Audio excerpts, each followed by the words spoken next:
Yeah, yeah, yeah. TG and Mecah, they running the show. Talking Buckeye football, letting them know.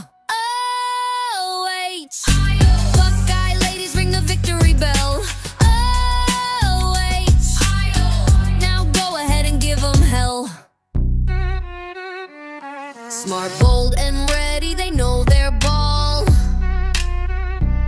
Scarlet and gray pride, they've got it all. OH. Buckeye ladies ring the victory bell. OH. Now go ahead and give them hell.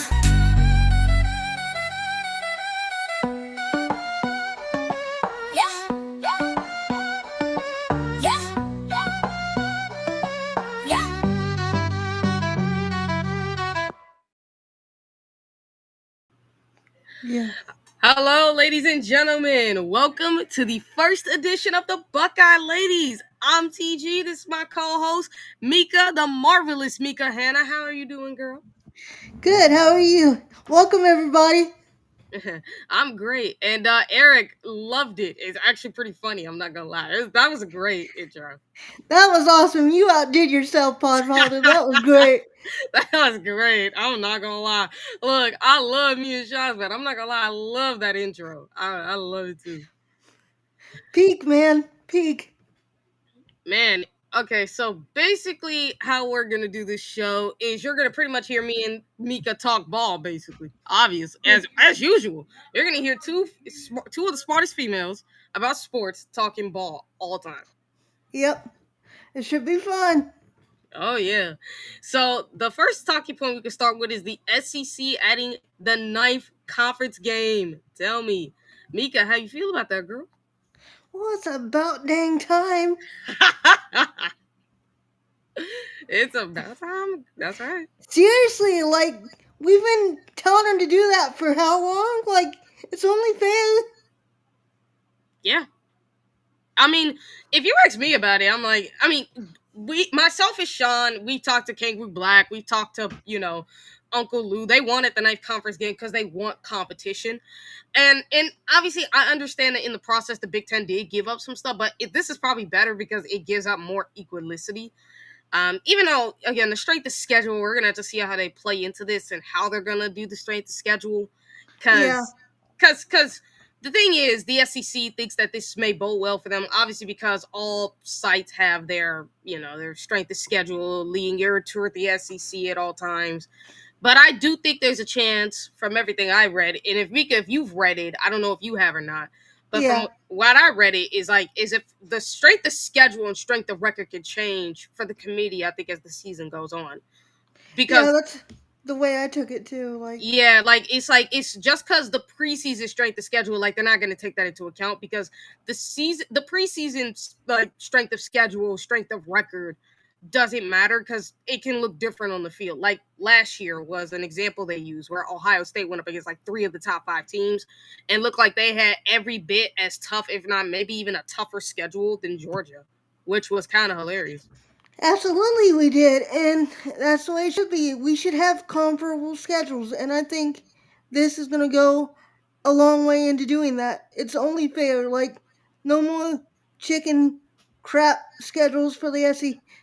Like, I'm not doing this crap. I understand it 100%, and it's something I've been wanting. It's something I've been lusting for. I've been wanting to see the SEC because when we talk about it, from what we've seen last year, when the SEC is on even playing ground, they don't look competent. Like they say they're this dominant conference, but when you're on the even playing field, you clearly don't look like this dominant conference you speak of. Like when you're facing the Big Ten teams, nobody's sitting out. There's no injuries, no nothing. Everybody's fully healthy, 100%. Everybody's playing. You look like deer in headlights because it's like you literally getting your butt kicked. Exactly. On top of the fact that your non-conference schedule is always so trash. Now, I'm like the fact that they started making it a point where, and I read this from the SEC themselves, where they said they're going to start scheduling one Power 4 opponent every year. That's the way it should be, and exactly, like, It's just like Tennessee coming out with their shirts off, and then they had to put them back on because they couldn't handle it. Like that was the most SEC thing I've ever seen. It really was. That was. That was the most SEC thing I've ever seen. Come out all hype and then have to go grab your shirts because you get a little chilly. I mean, they basically just proved what we said at the time. But Yeah. and the next question to that would be: did the Big Ten give up too much with them giving getting the playoff format they wanted and the SOS equation they designed? That would be the next Um, question that people ask. I mean, I'm a little iffy on that. Like, yeah, we did give up a lot, but I'm willing to see how it turns out. Like, Cause yeah, it might be okay. Like, I'm not really a fan of the whole expansion thing, but like, I'm willing to give it a shot and see how it turns out. And we can always change stuff if it somehow backfires on us. So I'm yeah, just willing to see how it goes, honestly. yeah, Chris. But I would argue, as long as preseason polls and the false narratives around the SEC exist, the rankings will never be truly accurate. I can see where you're talking about, Chris. But and I will say this, that if the SEC truly is as great as they are, they're gonna accept these abilities. And as myself and Mika is talking, because Mika brought up this great point about how yes, we gave up a lot, but at the same time, it's a risk that you're willing to take. Now, for fans that were angry about this, I would say this was mostly Big Ten fans. Like if you're an Ohio State fan, I don't think you should be mad about it, because for the Big Ten like fans like Penn State, your Michigans, your Rutgers, your Oregons, and all them, you can't have these tough non-conference schedules. Yeah, You can't have these soft schedules. Like now, you really have to, because here's the thing: for us Ohio State fans, we should be happy about that because we've always had tough schedules. And this is actually the one time that having tough non-conference schedules and having a tough schedules benefits Ohio State at the absolute most, because they're the team in the Big Ten that's going to get the biggest benefit of the doubt out of any team in the Big Ten. Like Michigan's not going to get that benefit of doubt, because I remember how Burks on the calling show beforehand, I think it was on Monday when Eric was doing it, when him and Chris were switching it up, where he was talking about he was riding on sky high because of their schedule, and he talked about our schedule, and it was like, dude, understand, like Michigan's not going to get the benefit of the doubt now, because you guys have a history of scheduling the softest schedules there has ever been. Like your schedules are worse than the SEC's. I can make that argument right now that the SEC has a crappy soft schedule, but not as bad as Michigan. Like Michigan's schedule is the easiest anything. And there are times they even lose and it makes them look bad. So it's like, when you really talk about this whole thing about how much the Big Ten gave up, yes, they gave up some stuff. They gave up a lot. You can make an argument, but it's probably beneficial for everybody, and it's a risk you're willing to take, especially if you're an Ohio State fan, because again, it greatly benefits you. yeah, It benefits exactly. our team. It does. It benefits our team. Like, look, everybody else in the Big Ten better step up to Ohio State's level. That's what he's basically telling you. You can't have soft schedules now. Nope. It just evens the playing field and makes it to where everyone has to have the same competition level, and you better bring your A game because it's not gonna be that easy anymore. And I think it's a good step. It is. And like I said, it's not only a great step, but it's a great step towards making the playing fields more level. Now, again, for people who are worried about the strength of schedule stuff, understand they're going to change that as the season goes on. If you go and read it, because it is out there, there's an article about it, about them taking this strength of schedule, strength of record metric, and not looking at the preseason polls. Like that doesn't matter fully. They're going to be looking at it throughout the entire season to see strength of record, to see Let's the be type of. Yeah, go let's ahead, Mika. let's be honest. The preseason polls are just to drive um television interest anyway. It's to Mm-hmm. market the.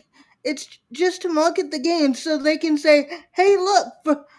To start the season, we got proposed number one team versus proposed top five team." Like it's just to drive TV numbers. Like it doesn't mean anything. I mean, yeah, true. Even though I will say this, some of them are accurate, like because it's also based on these teams from like a year ago and what they could look like going into now. Like for instance, the coaches poll, I would say that's probably more accurate than most polls, only because it's like the coaches understand more than most of these teams and most I'm of these talking. people in these preseason polls. And when you look at the regular preseason polls, like the AP poll, I can see why they do it because it's not just TV ratings, but you also do want to have like these outstanding matchups to see where these teams stand. Like Yeah, the one I always disagree with is why is Michigan ranked in the top 25? yeah, they shouldn't be. They shouldn't be. I'm sorry. Cause I don't know. Like there are some teams in there that shouldn't be in. Like Illinois should be in the top 25. I can see Iowa being in the top 25 because of how often they're always there. They're always a good team. It's just that they never had an offense, and it looks like they're finally starting to find an offense. For God's sakes, Minnesota should be up there in my opinion. I think Washington should be in there.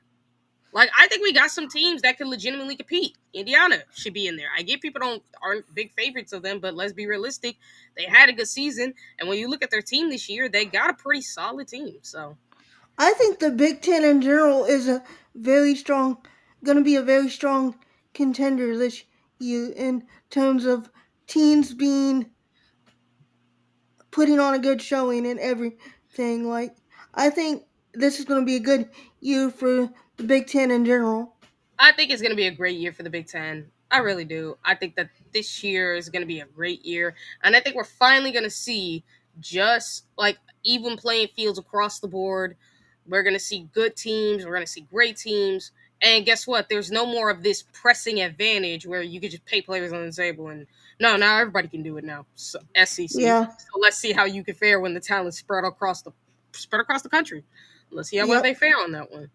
Now, when we're talking about recruiting, because this would actually be the next thing we talk about, is recruiting concerns. There, there has been a source within the Ohio State that there's a clear kind of disconnect between the athletic department and the in-house NIL foundation. Like Yeah. something's gone there where and we're not gonna say who. You could thank our producer Vader for saying this because he told us about it. Where for some reason, like we have $15 million still sitting there, and that they're not really using it like they should. Like the NIL department is not really allowed to talk to the recruits right now. I don't know what's happening there, but I guess it's more of trying to figure out around the rules. I guess would be my thing.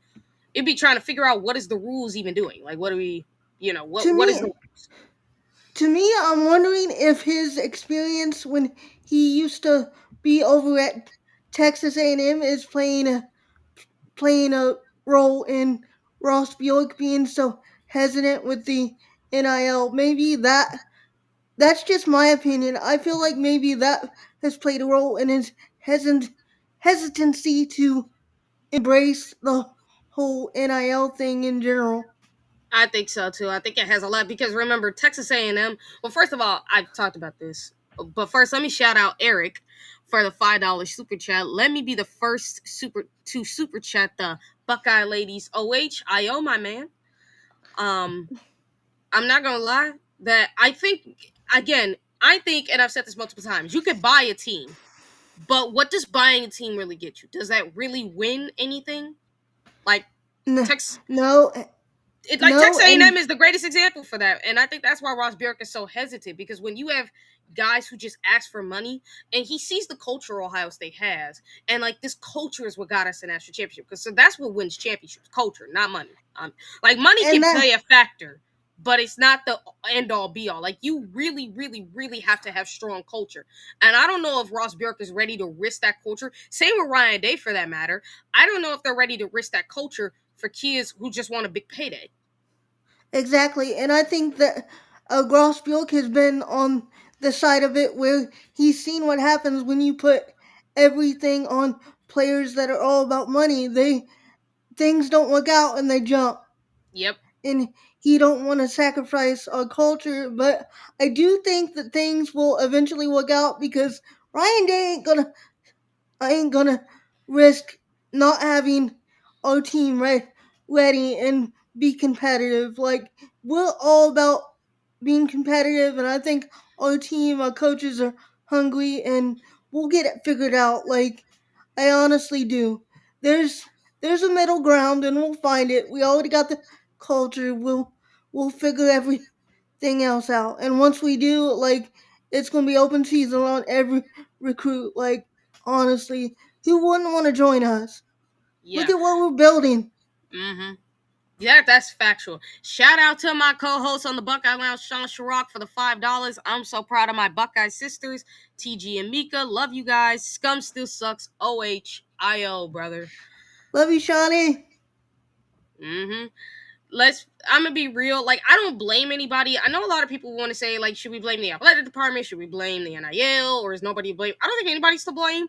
I think it's more of doing everything the right way. Like, you're trying to figure out how you want to navigate this. I agree with you. I think this is going to be like a hiccup type of thing where I just don't think they're willing. Like, it's not just Ross Bjork, but I think Ryan Day's the same way.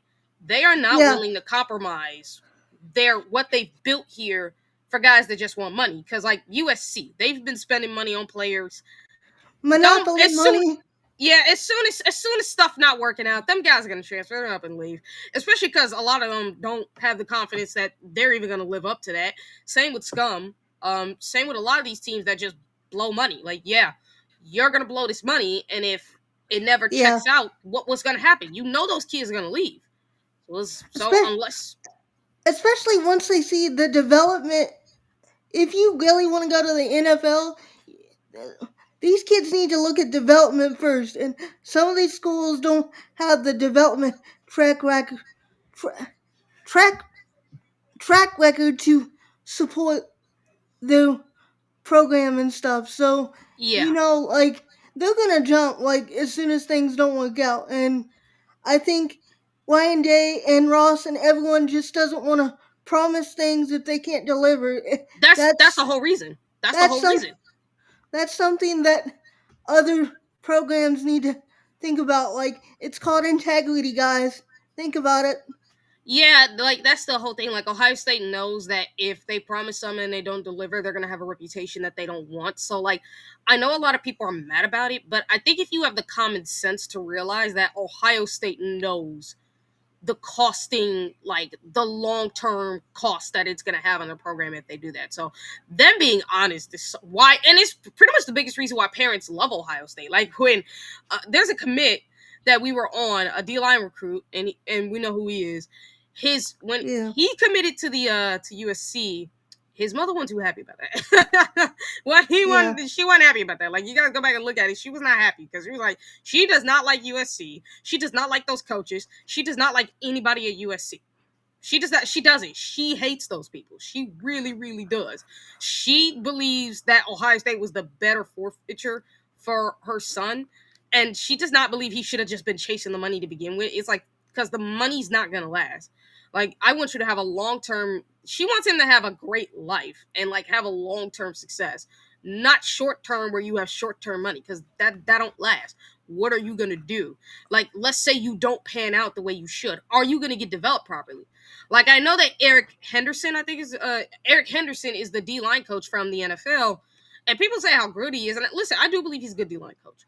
But the reality is, when it comes to developing the D linemen, I looked at USC's D line last year. While they were okay, they weren't great.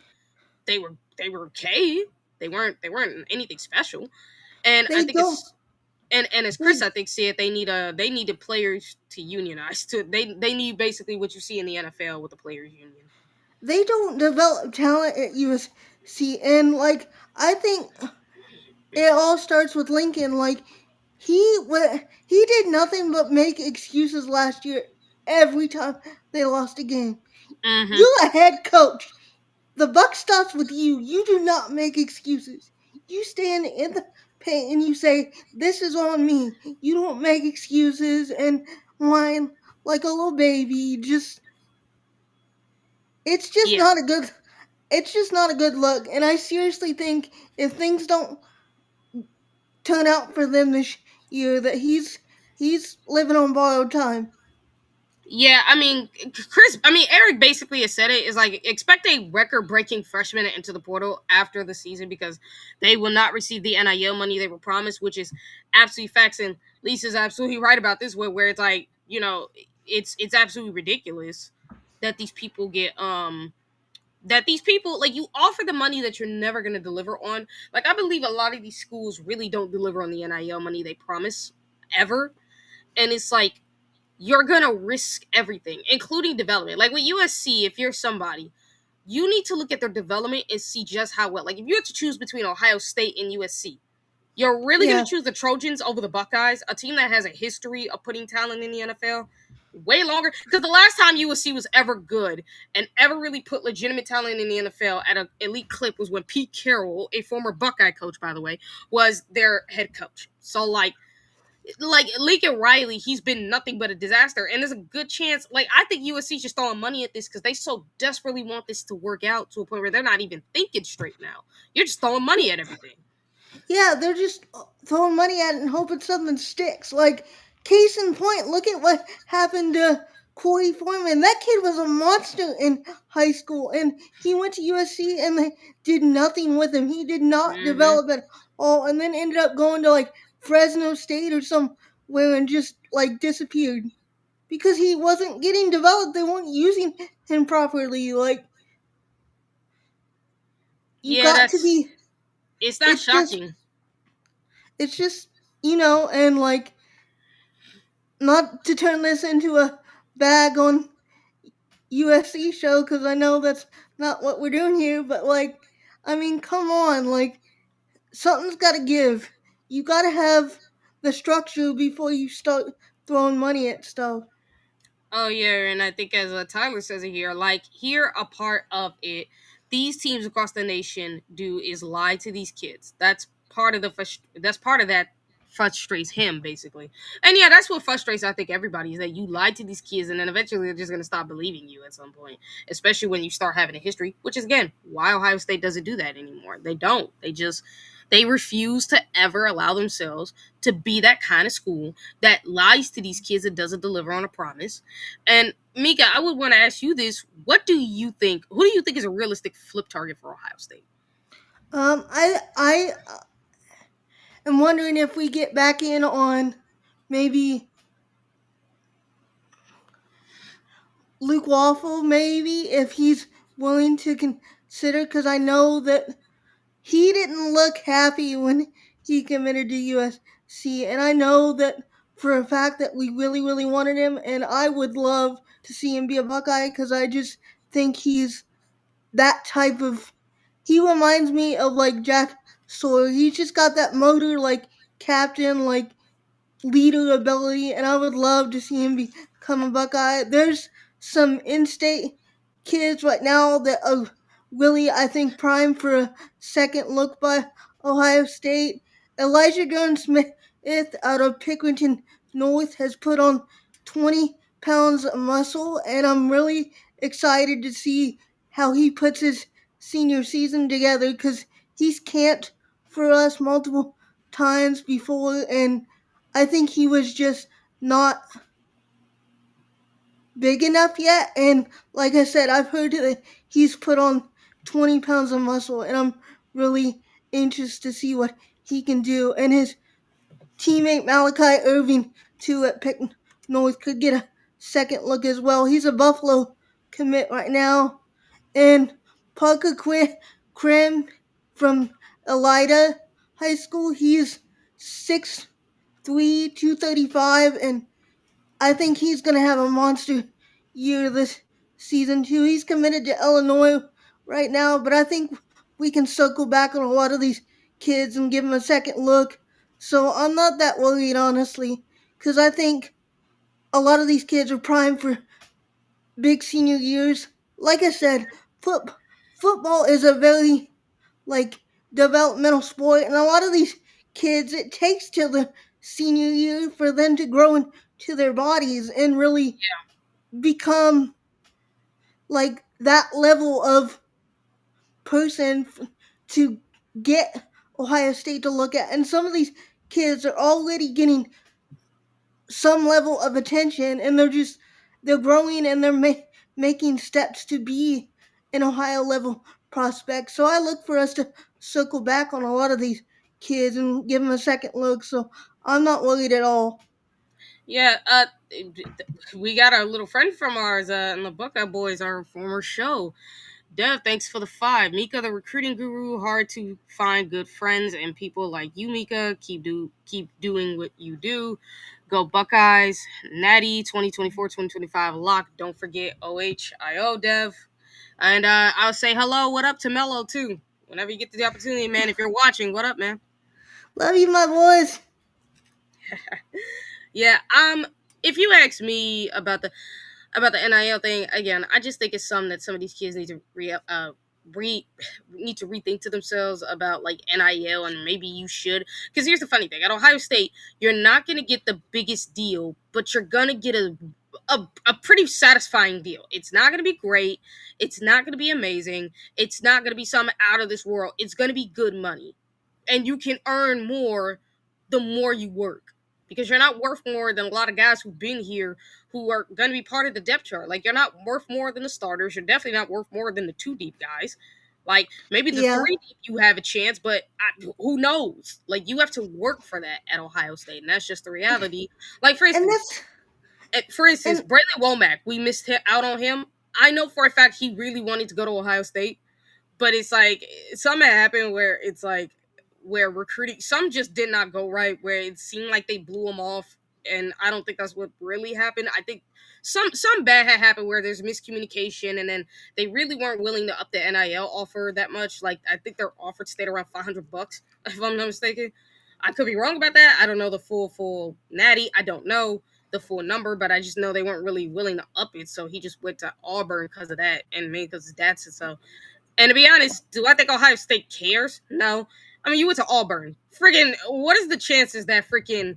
Because this is what I'm talking about when I'm saying you need to go to a place that knows how to develop. Because you're going to freaking Auburn where there's a good chance Hugh Freeze won't even be there. the way that Hugh Freeze threw his players under the bus last year. There's no way I would let my son play for that man. Oh, no. There is But no. guess what? There's a good chance he's going to get fired. There I is don't think. no.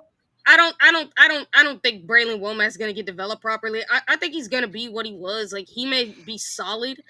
Like, if he went to a school that actually could develop, like, for instance, when we missed out on Caleb Downs, he went to Alabama with Nick Saban, which was understandable. Nick Saban's the greatest defensive back coach. I'm sorry to tell people he is. He's the greatest defensive mind, or one of the greatest, you can say. And it's like, that made sense for Caleb Downs to go to learn from Nick Saban. Why would Braylon Womack go to Auburn? Like, even Caleb Downs will look at you and think, bro, yeah, idiot. And no shade on Womack at all. He's a tremendous player, and his family are tremendous people. Oh, absolutely. Had I had the chance to talk with them over in the chat at Buckeye Boys. They're tremendous people. Mm-hmm. And no matter where he goes, I will always be a fan of his. That kid is awesome. He's got his head on straight and everything. And I I Oh, I don't absolutely. I don't think that that's over. If he decides to go somewhere else, I think um Buckeyes will be the first in line to get him because he's a Oh, yeah. tremendous he's a No, tremendous there's no kid. doubt about it. I think there's no doubt about it. I'm just saying that, like, when you blow off for money, it's like you have to understand that there's consequences for that. There always have Yeah, been. And there's a chance you don't get developed by the right place. I mean, all these people who are frustrated, like Tyler kind of says it better than anybody here, and he's not wrong about it. But the reality is, when you're talking about recruiting, these kids are too focused on money. Like, yes, you get to make money, but you have to understand you got to work for that, and you got to be worth it. Because if you're not performing on the football field, you're not going to get that money. These are businesses, my people. Businesses, they're not going to take a chance on a kid that's not paying his dues. That's pressure on you and pressure on your coaches. So if you're not doing your dues, my sweetheart, you're going to get screwed. I'm sorry to tell people, that's just what happens. Like, you're not yeah, going to get the money, and you're going to want to transfer at that point. And let's be real, you're not even going to be fully developed at that point. So who would want you by that point if you're not even as good as we all thought you were?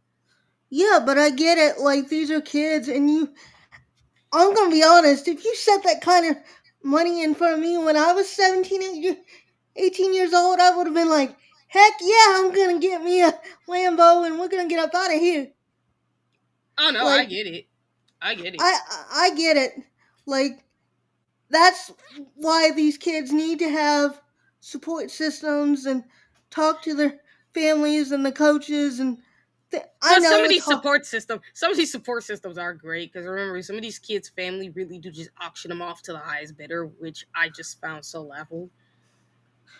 I just think that like I understand it. Some of these kids come from families that really need the money, so Yeah, I'm not that's the other part. I'm not gonna poo poo on anyone. No, I don't But poo poo on that. I'm talking about something. No, like the families who do that are not the ones that are poor. It's just the ones that are just looking to get some more money in their pocket. Like it's not those type of families. It's the ones that just have some greed to them. yeah, You know,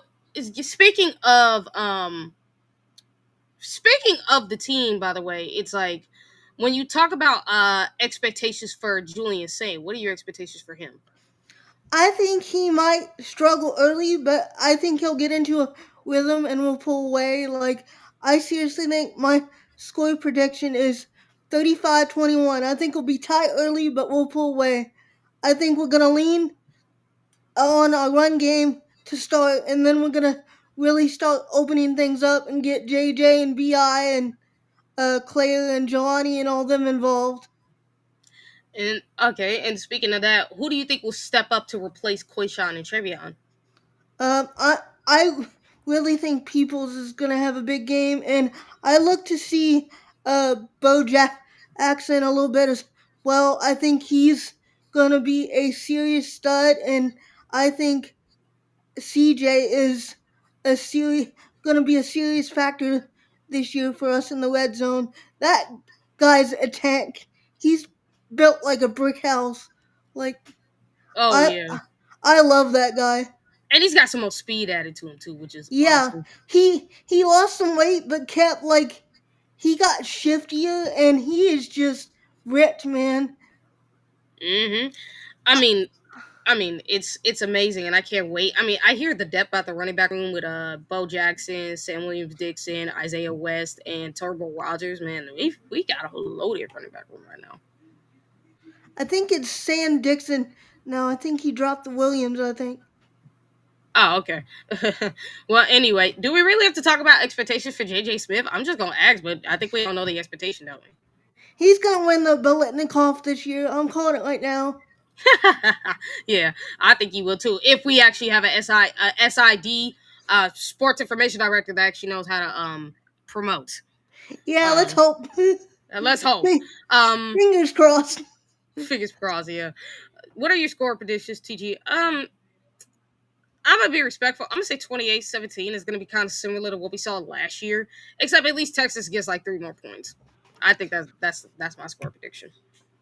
I'm gonna do you one better. I think we get 5 sacks during the game. 2 for KJ, Um, 2 for Curry, and 1 for Hicks, with maybe a pass batted down on a fumble recovery for Atkinson. hey, what other linebacker do you believe will step up to become elite? I'm ready for Arvo Reese to get unleashed. Yeah, I That can't dude. wait. I actually want to see Peyton Pierce. Did you see the tape of him breaking the tackling dummy? Arvo Reese? No, I did not. I wish I got a chance to see it, but if It's somebody could insane. send it, It's a, it's insane, man. I wish I could find it. It was amazing. They showed a picture of the tackling dummy. Like, oh my god! I'm like, this kid is insane. His neck is like a tree. oh, I believe it. To be honest, hey, do you think Downs could dominate the nickel position, and can He every has a, position from last year be even better on the he can defensive backside? he can dominate whatever position they put him in. That kid could play offense if we needed him to play offense. Like, he is just a baller.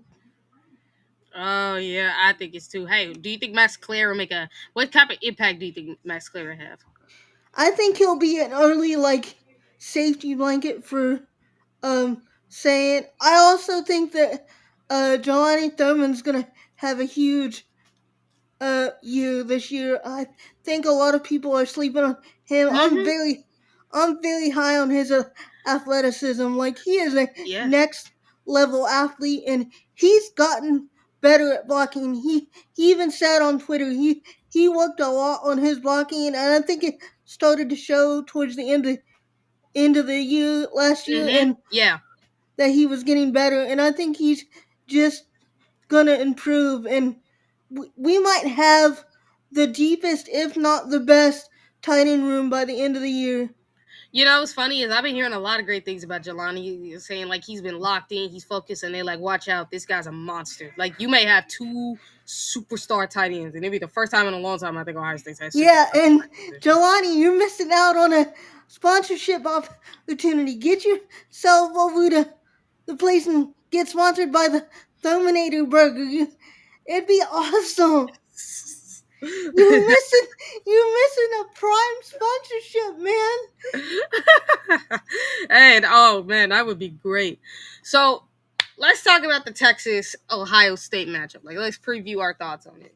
Let's start with the Okay. Sam versus Manning matchup. Since everybody loves talking about that, let's start there. What do you think of that matchup?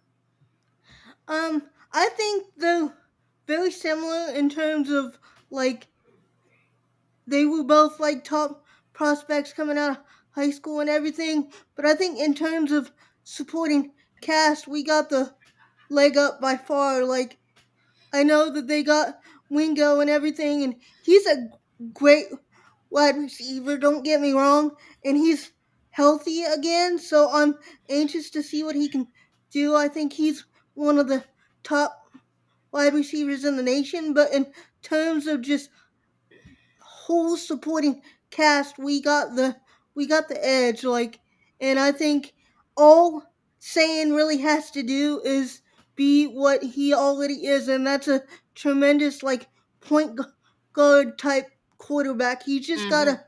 He just gotta stay calm, keep his head straight, and deliver the football, and try not to get too nervous, and just let it let play your game and don't get in his head. And I think as long as he does that, I think it should be good for us.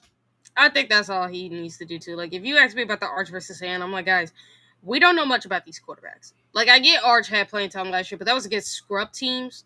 Like yes, you could do great against scrub teams. Your first start is against a team with a legitimate defense that we're gonna get into later when we do Texas And with versus. and with A pretty yeah, like we're gonna get into that real soon. We're gonna get onto okay, that fully, but okay, it's I'll like hold off. we'll hold off on that one real quick, but we're gonna get into that. But let's just start like Sam versus Manning. I think it's just about the battle between the two number one quarterbacks. I think it's gonna be a pretty fun battle. But let's not jump to conclusions as if this is like as if these guys have played before. Like they're both inexperienced at the highest level. And Now, yes, Chris, I see your disgust for Feinbaum and the SEC bums that keep running their mouth. We don't talk to them soon when we get into the whole Texas defense and offense versus Ohio State's offense and defense. I don't even call him Feinbaum anymore. He's Golem to me. I call him Fine Dumb. He's Golem to me with his I call precious him Fine Dumb because he's just dumb. He's just dumb. I'm sorry. Like, he's just a with dumb cocksucker.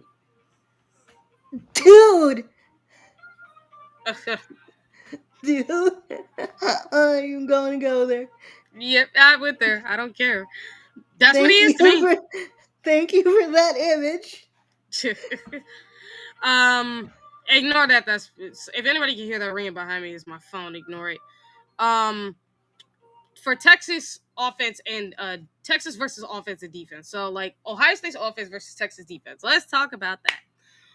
What do you think are the biggest advantages for both teams on as far as offense and defense for Ohio State and Texas?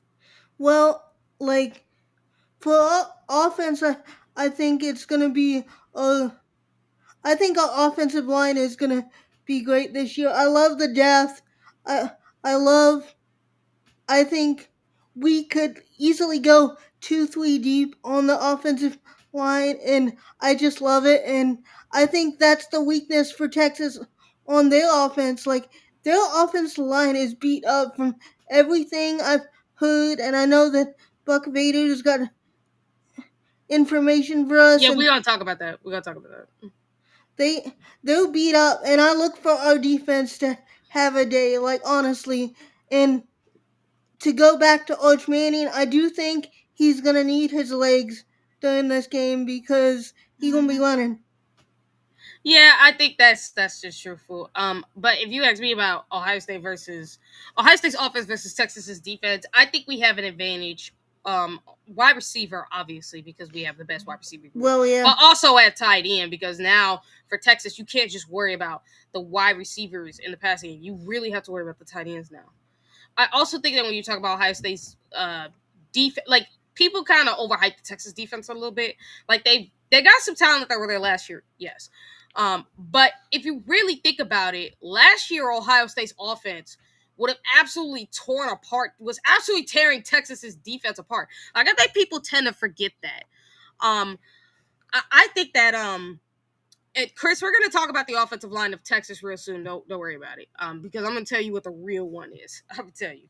But when you talk about Texas's defense, like their defense against Ohio State's offense last year looked so out of whack, and it took penalties for our offense because we couldn't get back in the rhythm. So if we play basically um pretty much a mature game the entire game, and we don't make no stupid penalties, we don't do nothing stupid, we should be fine. Like I just think Texas, like let's be real, Collins, their edge, he gonna be a problem. I know for a fact he is. He's good. He's a good player. He's a good yeah, player. that kid's a monster. Oh yeah. Even though we were actually last year, was funny is he was really good, and then last year we actually were blocking him real well. We Yeah, we really were. were. We were blocking the mess out of him. Like he's really good, but we were blocking the mess out of him last year. And Even again, Josh, even yeah, Josh Fryer was giving him yeah, that. Josh Fryer. Like everybody was trashing on Fryer at one point. We didn't know how he would hold up, and he's blocking the heck out of Collins. So like to me, that is something. That is something that is like ridiculous about you know it's something that's so ridiculous, but this kid is really special. But it's like when you watch him against our offensive line last year, and you watch him against our two tackles, like Donnie, no doubt about it, guy can play tackle, he's elite. Josh Fryer was the one that everybody was nervous about, and he was having his way with him. I think Yeah, Ethan is elite, and same with Austin, because Austin's been nothing but amazing. And I think even Philip Daniels could take him. So I think we still have a good shot. I think I think he's still gonna be a problem for sure. But he's going to be a bit disruptive, but I think our offensive line can handle him. The and interior of Texas's defensive line is where I have a question because I'm not like, yeah, they got guys in the portal that we wanted, but something telling me that Texas's defensive line development must be so tick poor for you to get like 5 D linemen out of the portal. It must yeah, be that bad if you're telling me you're getting. So I want to wonder how good their D line is really just off of development alone. Because how are these guys getting developed?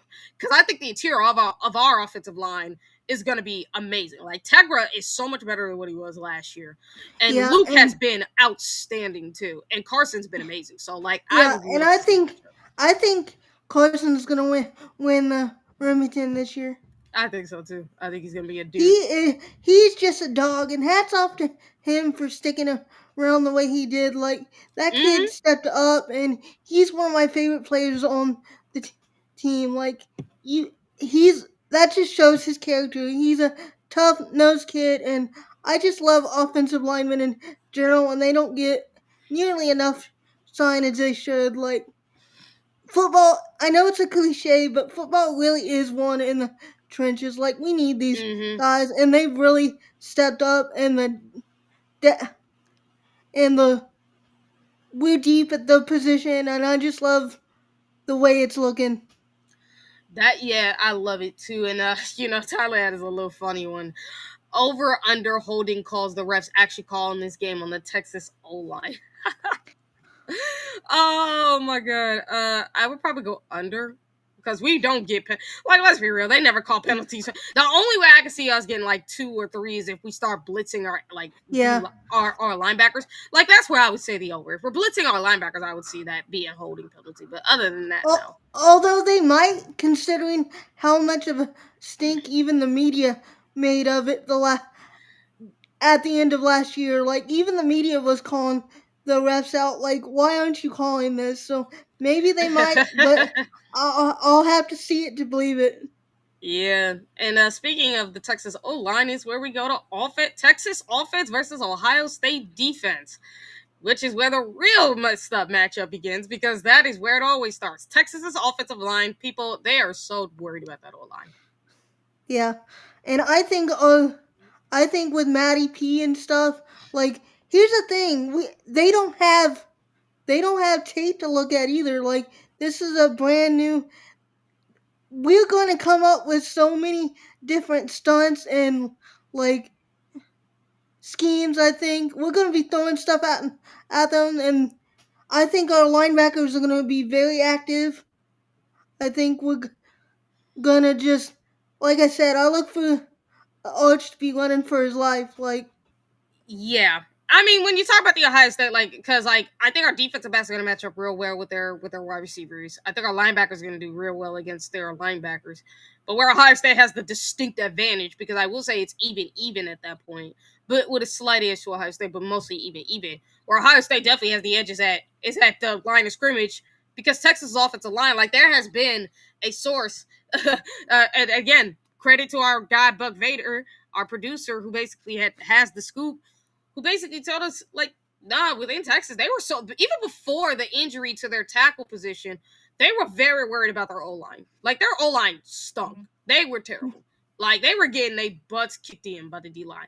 And where their weakness is, because Chris had brought it up, he thought it was the inside. Look, the inside is terrible. Don't get it twisted. Like, they haven't been good. Where they're mostly worried, is actually the tackles. Because the tackles yeah, get blown past like no tomorrow. yeah, it's their tackles, and our strength, I would argue right now, is our defensive ends. Even if we don't have like the Well, actually, we necessarily have the depth. We have the depth. we we have the depth, but we don't have the experience. But I think like a lot of these young guys are gonna step up and stuff, and I look for KJ and Curry and all them to have a day. Like I honestly do. Do you want to I know think how deep we run on the D line across D tackle and defensive end? Total. yeah. For those of you who don't know, it's 12. 6 on the interior, 6 on the exterior. Edge rusher, we have 6 guys. Interior, we have 6 guys. Don't sleep on Mickens either. He's healthy. Uh-huh. He wasn't healthy last year. He's Mm-hmm. healthy again. I think we stole him from LSU when we flipped him. Like I think if he can stay healthy, he's gonna be something. Oh, yeah. Like, dude, our D-line finna have a fun day, I believe. And I think, like, and again, the only thing our D-line is missing is really on the interior, which is experience, because a lot of these guys don't have experience. Again, like, Will Smith, I've heard great things about him, and I want to see how well he does in the actual game for certainty. But yeah, no, I want to see how these guys play in these big games, because I don't want K-Mac and Edger to play a whole bunch of snaps. Like, I think that'd be the smarter way to go. But I'm really looking forward to that matchup. That's the matchup that got me. I love Will. I was a huge fan of his dad, and I love hearing that he's doing well. I'm always gonna root for that kid.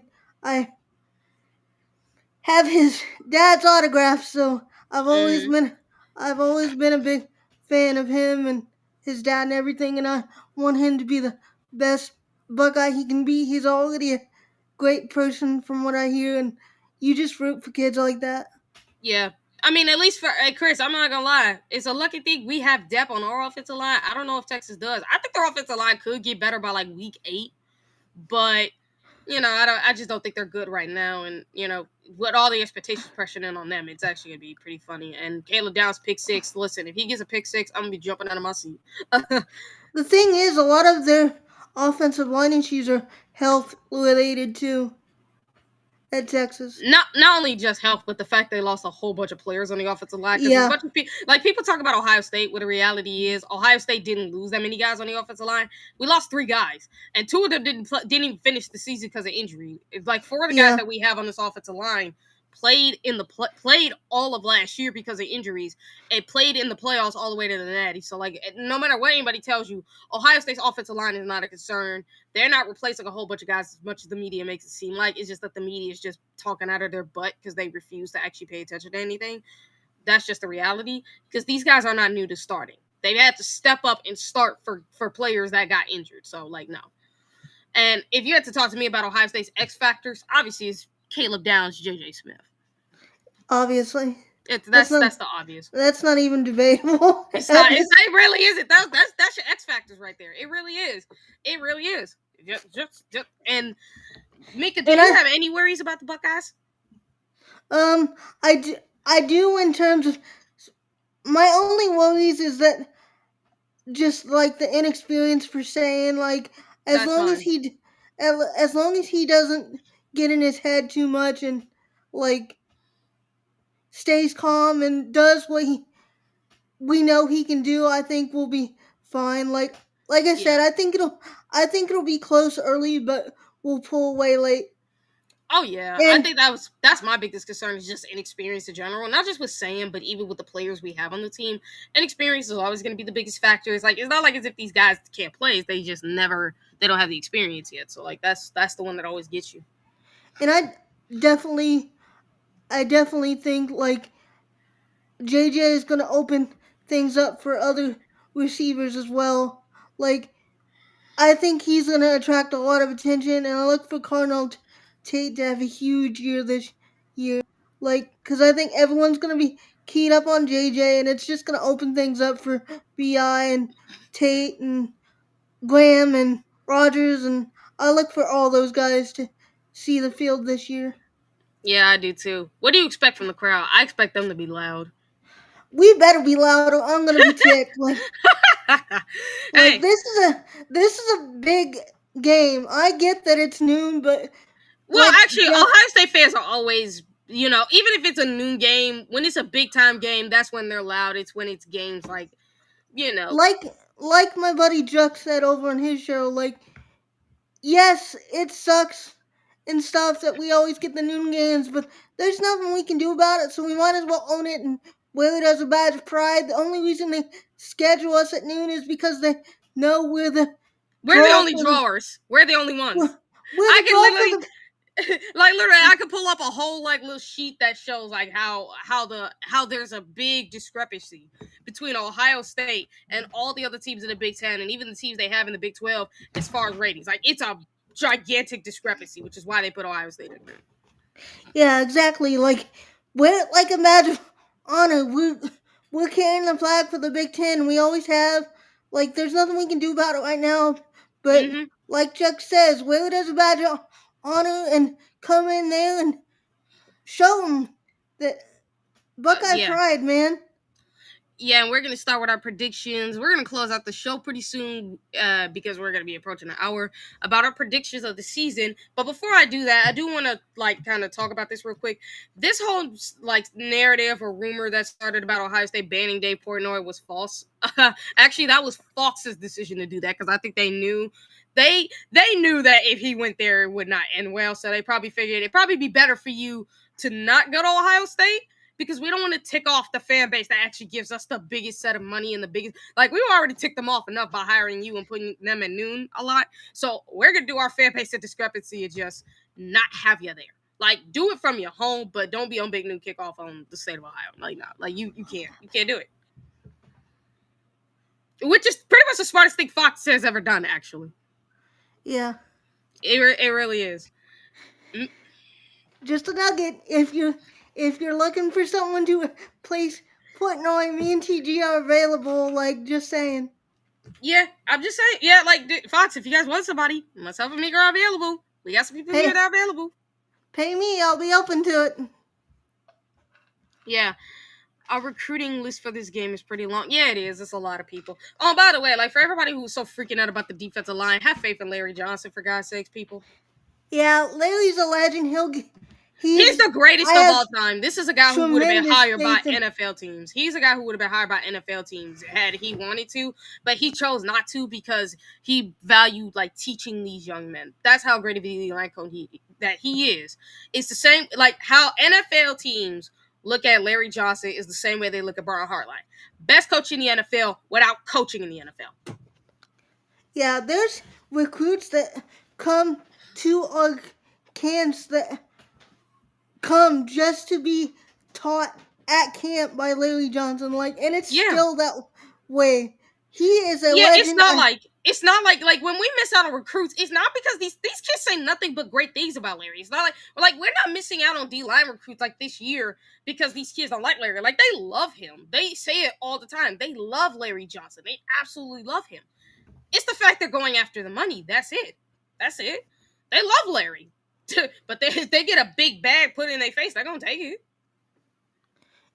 Yeah, I have no problems with Larry whatsoever. He can walk away whenever he chooses to walk away. I'm definitely not pushing him out the door.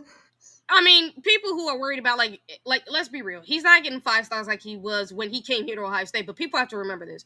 Before he came to Ohio State, he was never getting 5 stars. I've said this on this show on the Buckeye Lounge plenty of times.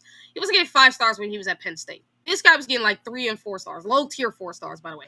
Like guys Yeah. that ranked on the lower tier 4 stars and a bunch of low tier 3 stars. This guy somehow managed to take these guys and put them on the map in the NFL as some of the best players in the NFL. Top 15, top 10, top 5 highest paid players who had long-term careers, big-time contracts. So before people start jumping on the bandwagon about us not getting 5 stars, Larry didn't start doing that till he got to Ohio State. Larry Johnson has the most impenetrable, exemplary record of development, no matter what star rating you are. I mean, look at what he did with Hamilton brothers and all. Even low-rated guys that come to Ohio State, like they're in the NFL right now. They're showing out. Yep. That's just the reality. That's why Larry Johnson is considered the greatest in the NFL without ever coaching there. And it's like, that's why he's considered the greatest D-line coach. And Lisa, like, we have depth at D-line. These guys just haven't played. That's the difference. Yeah, we have depth. We just don't have experience. There's a difference. hey, Andre, I would love to see the Buckeye Ladies on a Fox show live in the Horseshoe. That would be awesome. From your lips to God's ears, buddy. Yeah, so let's start with predictions. Now, we already gave our predictions for the score. Mecah, did you give yours already? Yeah, 35-21, I think we pull away late. Yeah, all right. So I already said mine, which was like pretty similar to last year, except Texas has like 3 more points, 28, like 17. So who do you think would be the standout player for the Buckeyes? For me, the standout would be Carnell Tate or Brandon Ennis. I think I'm going to go with, I think I'm going to go with Tate. And I think Peoples is going to have a big game too. Yeah, if I had to give one on defense, actually, I'm going to give 2. I would say it would be Kenyatta Jackson. I think he's going to have a big showing. And Arvell Reese would be my 2 picks. I'm going to go Kenyatta, and I'm going to give Hicks some love. Yeah, go ahead. I heard number. Oh, by the way, guys, CJ Hicks has been a stud from everything you hear. Like, the dude has been nothing but amazing. He could easily be a 4. Like, Larry Johnson says this guy could be a 4-down D lineman. Legitimately, he's going to be 4 down. And not only that, but the O linemen talk about him as far as like a mini Abdul Carter, which I found so hilarious because he puts some of these offensive linemen on their butt or flat on their backs when he bull rushes them, and then his agility is like absolutely ridiculous. Amazing how things change when you get a coach that actually knows how to use them, huh? Oh yeah. Oh, do you want to also? So who would you say your MVP? The Buckeyes MVP for offense and defense. What do you think that who will be yours? Because for me, I'm gonna say Jeremiah Smith, obviously for the offense. I don't want to say Caleb Downs. Well, actually, I'm gonna pick someone other than Smith. I'm gonna say MVP would be James Peoples, and on defense, I'll say Sonny Styles. I'm gonna go with I'll go easy this time. Go JJ, and then for defense, I'll go Jermaine Matthews. Hey, I like that. He was my second pick too, but I was gonna give Sonny love. Now we could just do one for the season at least, just for week 1 and the season. What do you think the season record will be? Our producer said 11-1. I'm gonna go 11-1 as well. I think we have a good shot at doing that. I'm gonna go 11-1. Yeah, as well. I'm gonna go with the. If there was one loss, who do you think that one loss will be to? I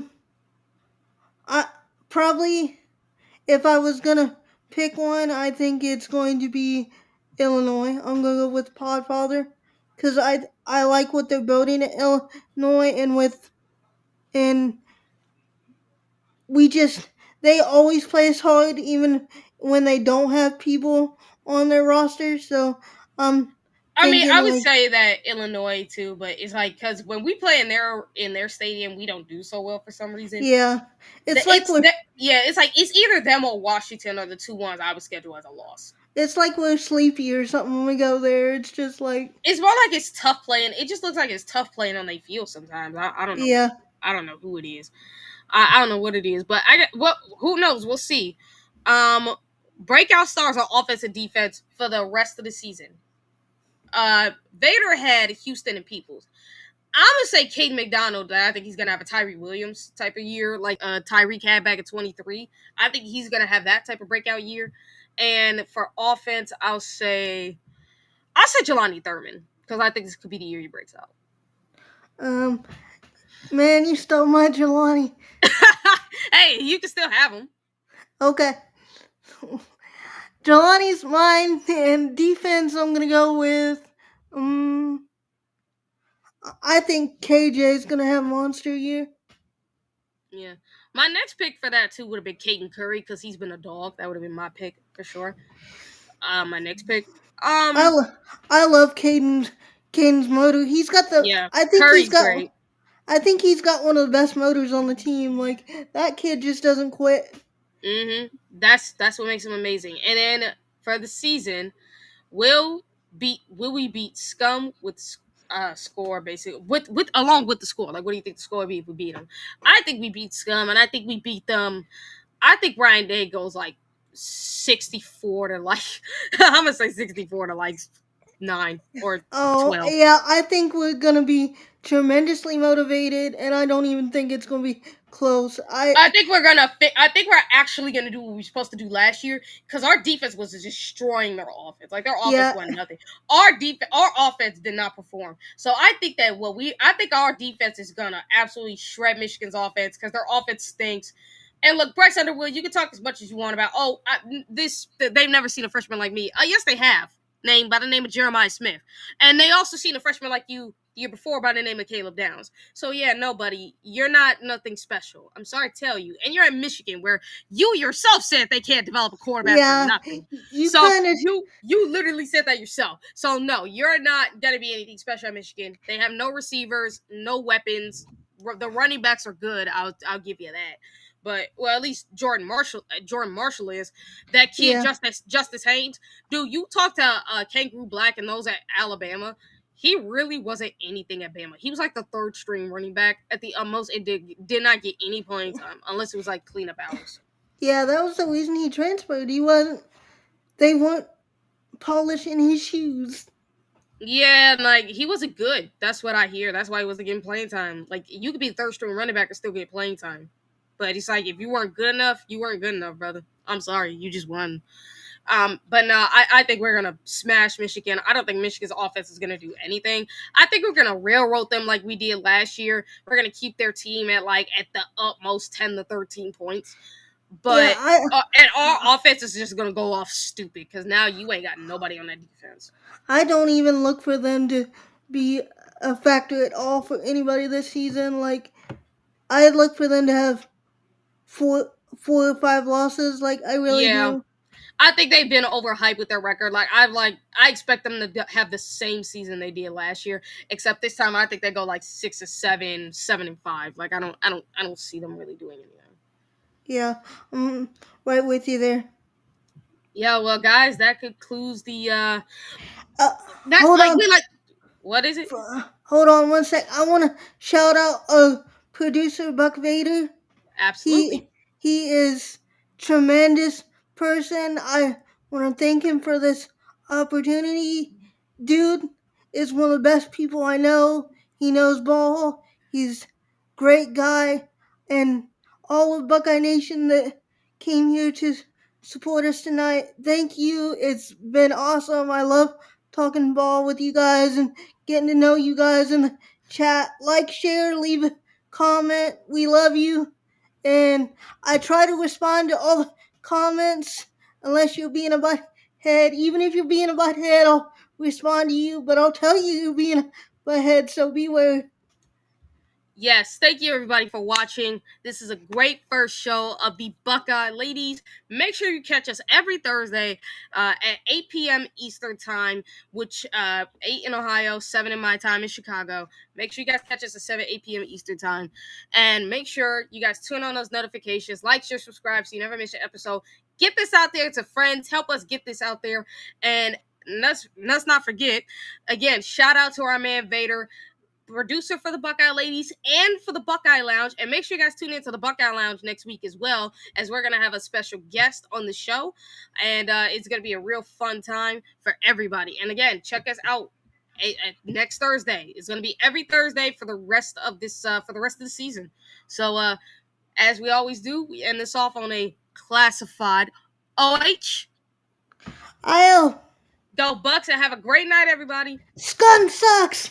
Scum sucks. Yeah. Remember that. Peace, everyone. Night.